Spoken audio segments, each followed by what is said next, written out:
Hello, my name is Mohammed Shalabi, and in this video I'll be talking about cascaded filtering using the sigma point transformation. Cascaded filtering is the problem of separating the state estimation task into smaller local estimators, where each estimator deals with only a subset of the overall system state. This is common in robotics as it allows easier testing and provides computational efficiency.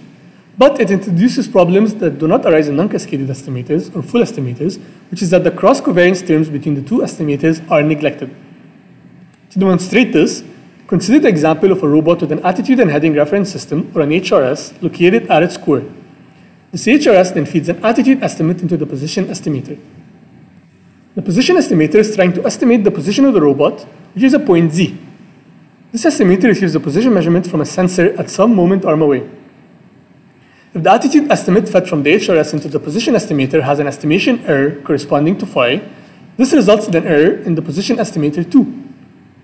Not modeling the dependence between different estimators breaks the core prerequisites common filtering techniques are built on and may result in poor estimation performance. To further investigate this, experimental data was gathered using this prototype with an IMU and an ultra-wideband positioning system. The prototype is then moved around randomly in three-dimensional space, and ground truth data is collected using a motion capture system. A full state filter with three-dimensional position, velocity, and attitude is implemented to be used as a baseline. Here you can see in green the covariance ellipsoid of one component of each state.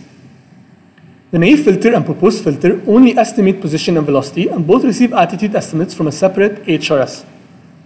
The naive filter, shown in red, neglects the cross-covariances between the two estimators, and as expected, the filter underestimates the true error of the position and velocity components, thus becoming overconfident in some directions. This then motivates our approach, shown in blue, which uses a sigma point transformation to model the cross-covariance terms in the receiving filter when there is minimal knowledge available of the inner workings of the feeding filter, or the HRS. This novel approach has shown to yield consistent estimates, as the filter does not underestimate the error uncertainty in any direction when compared to the full estimator. The proposed estimator is also compared to the covariance intersection approach, shown here in red, which is a common data fusion algorithm. The limitation of the covariance intersection algorithm is that it does not attempt to model the cross-covariance terms between the two estimators, but rather inflates the uncertainty of the individual estimators to accommodate for any possible cross-correlation. This results in a very conservative approach, as seen here, where our proposed approach matches the error distribution of the full estimator much more closely.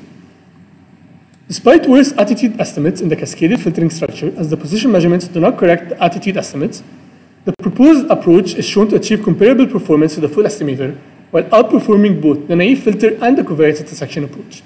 Thank you very much.